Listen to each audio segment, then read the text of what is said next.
Que tal, saudos? A Plataforma para a Defensa da Sanidade Pública denuncia a situación do Servizo de Saúde no Concello de Poio. En cuestión de segundos ampliamos. Isto é Pontevedra 10. Comenzamos. Estamos contando, a Plataforma para a Defensa da Sanidade Pública de Poio denuncia o gran déficit sanitario que hai actualmente no Concello. Piden un centro novo con máis persoal e tamén con mellores recursos.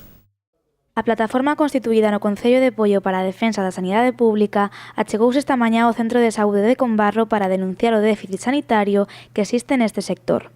Ademais, o colectivo asegura que as infraestructuras que hai actualmente na parroquia non reúnen os requisitos mínimos para prestar un servicio de calidade e por iso piden un novo centro que conte con máis persoal e máis recursos.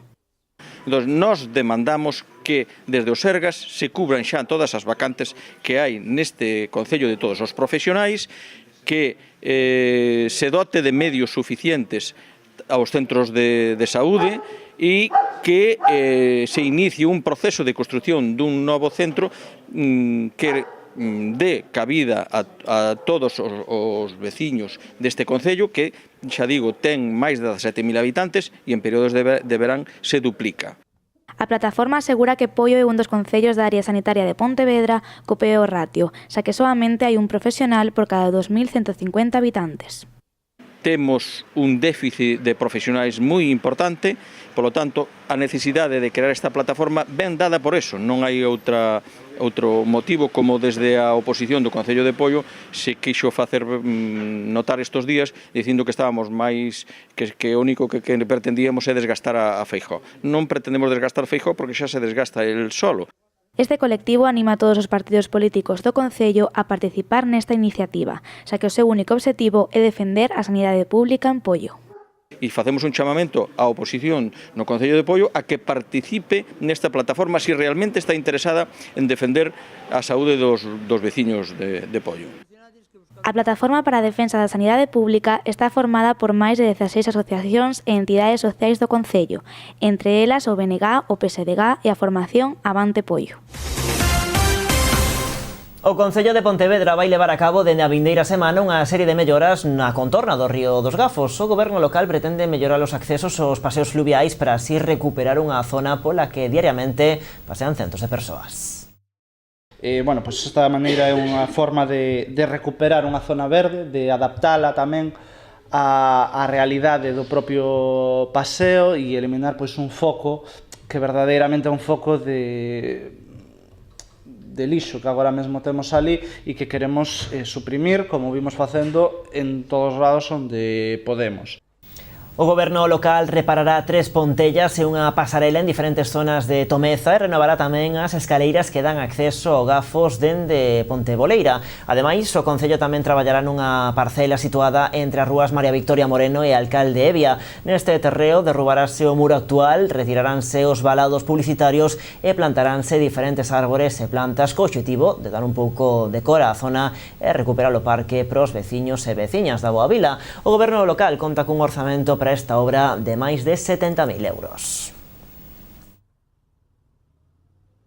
Portos de Galicia fixo balance esta mañá das tarefas de mantemento que se desenvolveron nos peiraos da provincia de Pontevedra durante o ano 2018. Con estes traballos de conservación, a Xunta tiña como obxectivo principal garantir a seguridade de todos os usuarios que fan uso desas instalacións. A Xunta, a través de Portos de Galicia, fixo esta mañá balance de todas as tarefas de mantemento e conservación que se desenvolveron nos peiraos da provincia de Pontevedra durante o ano 2018. Estas labores estaban relacionadas con cuestións de seguridade dos usuarios dos portos, co traballo nas redes de saneamento, de alumeado, de eléctricas ou de abastecemento e coas actuacións de renovación e mellora dos peiraos. Tarefas de mantemento e conservación basicamente relacionadas con cuestións de seguridade dos peóns e dos usuarios dos puertos, traballo nas redes de saneamento, de alumeado, eléctricas ou de abastecemento e tamén actuacións de renovación e mellora de pantaláns, sobre todo a madeira desas estructuras flotantes. As actividades de Portos de Galicia, que contaron cun investimento de 800.000 euros, estiveron centradas en 20 portos nos que se levou a cabo ou o mantemento preventivo ou un traballo sobre as deficiencias que xa existían previamente. Actuamos en materia de conservación e mantemento a través do traballo inspector e revisor do colectivo de celadores gardapeiraos.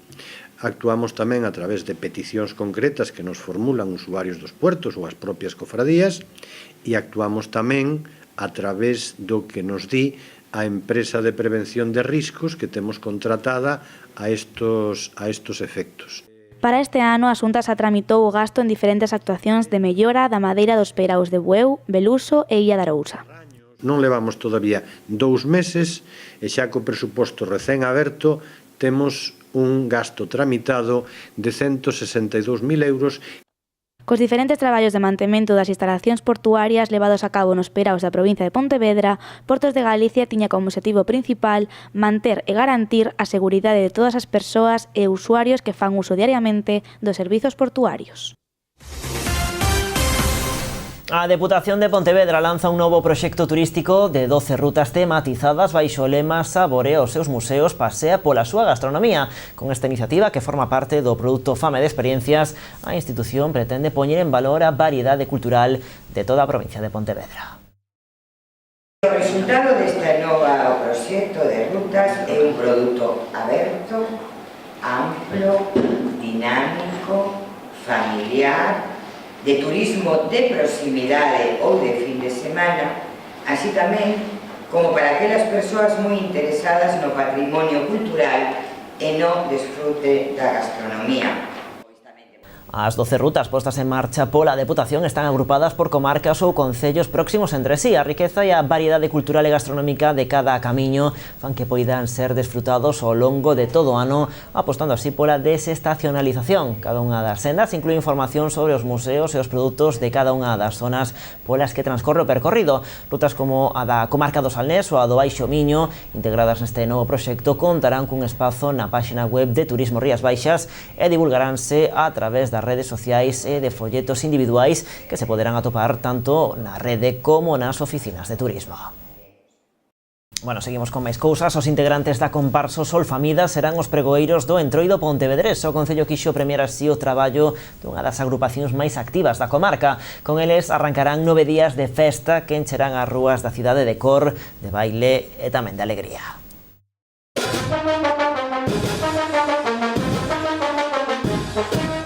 O misterio sobre quen será o pregoeiro do Entroido deste ano xa está resolto. A comparsa Sol Famida será a encargada de dar o pistoletazo de saída a unhas festas que encherán de cor as rúas do centro da cidade.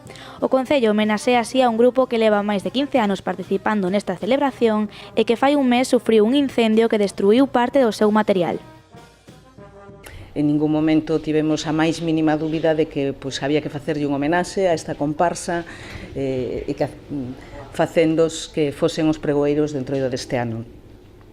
Como sempre digo, sen as comparsas, sen os grupos, sen a cantidade de xente que lle dedica tantísimo tempo e tantísimo esforzo e tantísimos cartos tamén para poder despois participar o Entroido de Pontevedra non sería posible. Os pregoeiros mostráronse moi agradecidos por esta homenaxe, pero tamén confesaron estar asustados porque non queren defraudar. No momento en que me dixeron, salín correndo. É verdade, non é mentira. Salín correndo porque a verdade que dá un pouco de medo, asusta un pouco, non estamos afeitos a estas cousas, pero nada, inmediatamente demos volta e dixemos que sí, porque a verdade que é unha honra. Estamos un pouco así asustados por que facer, por facelo ben, por intentar dar algo diferente, sorprendente, que é o que nos gusta facer a nós. E, se digo, para nós é unha tremenda honra estar aquí. A comparsa traballa agora para poder cumprir as expectativas e poder estar ao 100% tras o incidente que sufriron. Pequeno incidente que tuvemos, pois xa está olvidado, deixámoslo atrás. Estamos traballando aínda agora para poder chegar a tempo. Chegaremos, sí ou sí. Nada, orgullosísimos deste detalle, o sea, moi orgullosos. Os Solfamidas queren traer a diversión e a alegría a Pontevedra e facer que todos os veciños desfruten dunha festa que comezará o 1 de marzo ás 9 da noite na Praza da Ferraría.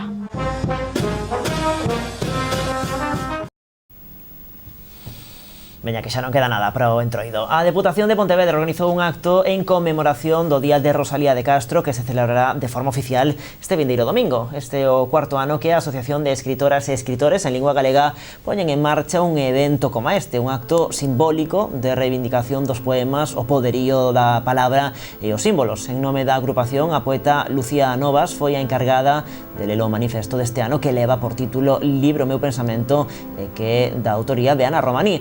Ademais da lectura común de textos e poemas, agasallouse a todas aquelas persoas que acudiron á xornada cun libro e cunha camelia en conmemoración da data e a figura de Rosalía. No acto exhibíronse dúas reproduccións fotográficas de Xurxo Lobato pertencentes á mostra Airiños Aire Rosalía, recentemente exposta no Museo de Pontevedra. As dúas imaxes escollidas inciden de forma específica na figura da poetisa, demostrando que a súa iconografía adáptase aos tempos e perdura ao longo da historia. A cita contou coa presenza dun público moi variado que desfrutou dun anaco de reflexión e tranquilidade no vestíbulo da Deputación Provincial de Pontevedra.